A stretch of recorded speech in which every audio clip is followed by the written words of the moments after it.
Bonjour à vous toutes et tous. C'est la suite de la vidéo précédente. Là, on est dans le voyage où on s'en va vers Thionville.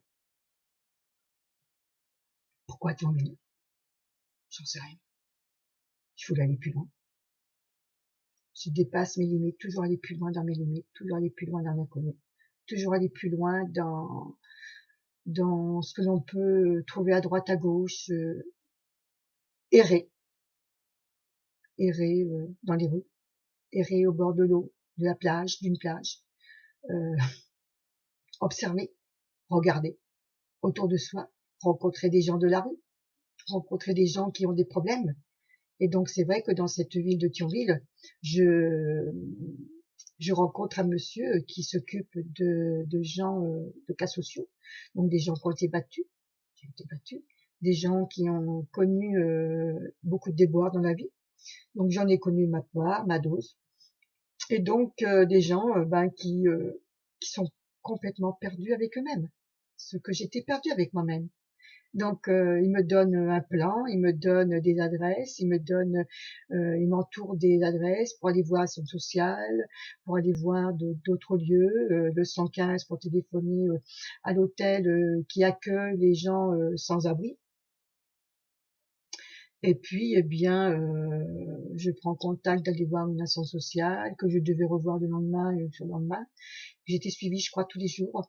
Et donc, bien dans la journée, j'allais aussi avoir des bons de nourriture pour le repas du midi et du soir. Donc, j'allais comme dans un service religieux de telle heure à telle heure pour aller déjeuner. Et donc, cela m'a permis de côtoyer quelques personnes qui étaient dans la rue, quelques personnes qui dormaient et vivaient dans la rue, et quelques personnes aussi, une ou deux personnes qui avaient un petit logement, mais qui avaient juste de quoi payer le logement, le loyer et l'EDF, et qui n'avaient rien pour manger. Donc voilà, on rencontre beaucoup de choses, beaucoup de gens, beaucoup de relations en fait humaines, et ce sont des gens qui avaient leur histoire, leur déboire, leur tristesse, leurs mésaventures, tout à chacun. Des gens certainement très bien, parce que la vie ne les a pas facilités pour X raisons. Mais c'était à la base, c'était quand même des humains comme moi, comme vous. Donc voilà, je partage ces quelques jours-là. Et puis je vais revoir cette assistante sociale qui me pose un tas de questions, qui me demande d'où je viens, etc.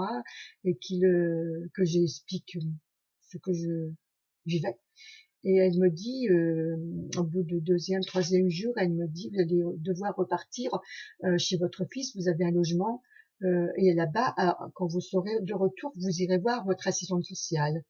Je vous assure que le téléphone était rapide. Il fallait aller à Thionville pour pouvoir que eux appellent une assistante sociale d'où j'habitais et qu'ils fassent le nécessaire. À la suite de cela, au retour, j'ai rencontré cette assistante sociale qui m'a préparé un dossier pour faire un stage de peintre bâtiment à 52 ans. Alors vous voyez que ça, voilà, donc c'est parti fouille quelque part. Mais donc voilà, mais pour dire aussi que tout simplement, il faut garder espoir, il faut prier en soi, il faut parfois se laisser aller à l'abandon de quelque chose, mais se laisser soutenir aussi, d'accepter que l'on nous aide et que il y a parfois des pannes assistante sociale. J'en ai tombé quelques-unes quand même qui m'ont bien aidé dans ma vie. Je vous remercie pour cette vidéo. Je ferai une prochaine vidéo, la suite de cela, pour expliquer ma vision, ce que j'ai vu en vision. Donc, pour la prochaine, à tout à l'heure, pour l'autre. Merci de m'avoir regardé, écouté. À très bientôt.